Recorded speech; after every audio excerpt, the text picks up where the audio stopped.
I named my sister up here to be witness and to be here for me today. My name is Gail. This is my sister Debbie. We're Pomo from Redwood Valley Reservation in Northern California.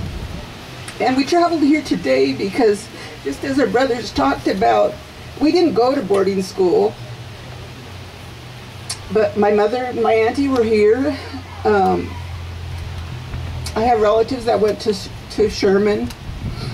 But for me, this journey, this wellness, forgiveness journey was really about coming for my uncle. I guess white people would call him great uncle, but he's my grandma's brother. So Indian way, he'd be my grandfather.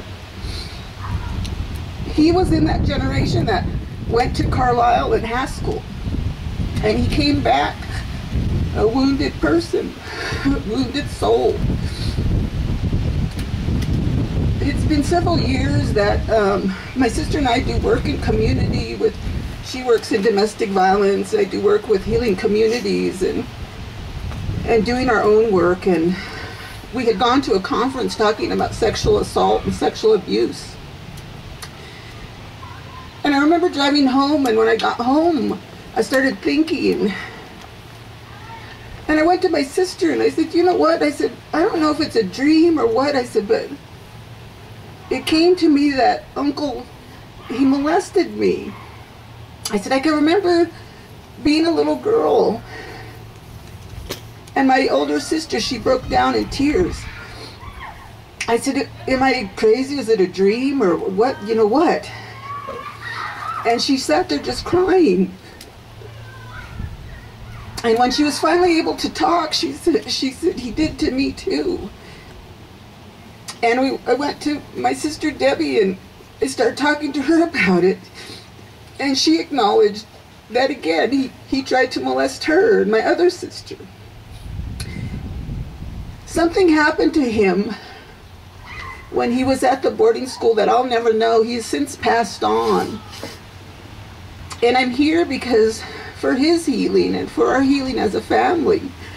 Because even today, my older sister, she can't even talk about it. And I don't know what the extent of the molest was for her. But I know my uncle, as we called him Uncle, he died an alcoholic. He died from internal injuries sustained while playing football at boarding school. And probably in today's terms, he would have been like a homeless person. He was always on the part of town that was known as Skid Row, drinking. But he would come to my grandma's house, and my grandma raised me. He would come to my grandma's house and to always get a hot meal. And if he wanted, you know, shower up, bathe, or whatever, and clean clothes. But I always remember, as a little girl, it was before I was even in school, but I remember he would come and, he would be drinking, and he would start singing his Indian songs. Sometimes he would play Indian hand games with us, and my grandma would scold him and say, gee, Uncle, what you trying to do with the little kids playing grass game? As an adult now, I can recognize that as that historical trauma that he experienced.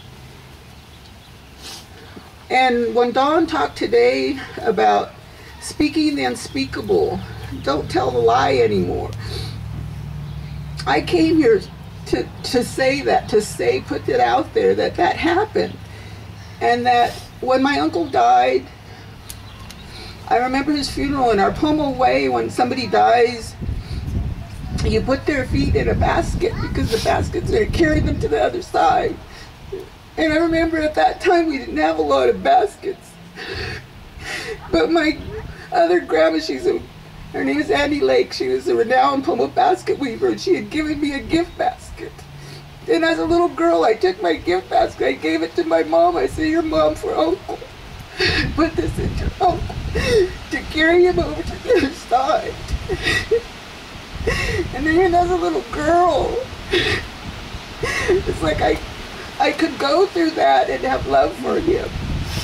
And as today, when we talk about this idea of forgiveness, forgiving the unforgivable, I know that forgiveness is a medicine for us. It's a medicine we do for ourselves. It's not for the other people. It's not for the white people.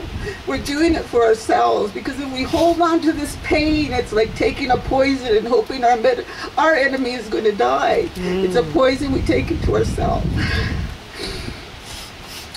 So my sister jokingly said after the morning session, which is hard to watch those films and the stories, and she said, "Gee, thanks for the great holiday week."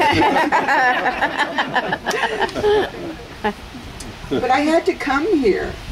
I had to come, whether I came by myself or whether my sister came with me. I had to come because I know I can't go to Carlisle, I can't go to Haskell. But I remember seeing a film about boarding school, and I guess in my mind somewhere there was a denial that as horrible as boarding school was, people went home. And I remember the camera panning to the cemetery at Carlisle, and it struck me that these little kids died there. And what, did their families know? Who cried for them? Who took care of them? And it was a horrible pain. And I've talked to friends about, I wish that this could happen, that there could be ceremony and prayers for those who never went home, for those who went home wounded and suffering. And so I thank everybody, Sherry, Dawn, and everyone who's been involved in helping the healing in our tribal communities.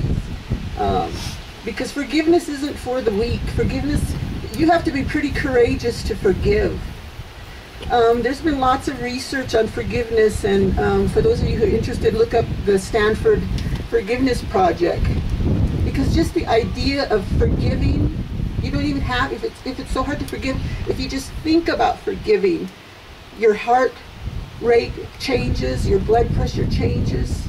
There's something that helps us internally to do that, and so we have to do it. And so I thank you for being here and bearing witness with me and my sister today, for us to share this and to give it to this hoop and know that our healing is happening. Oh.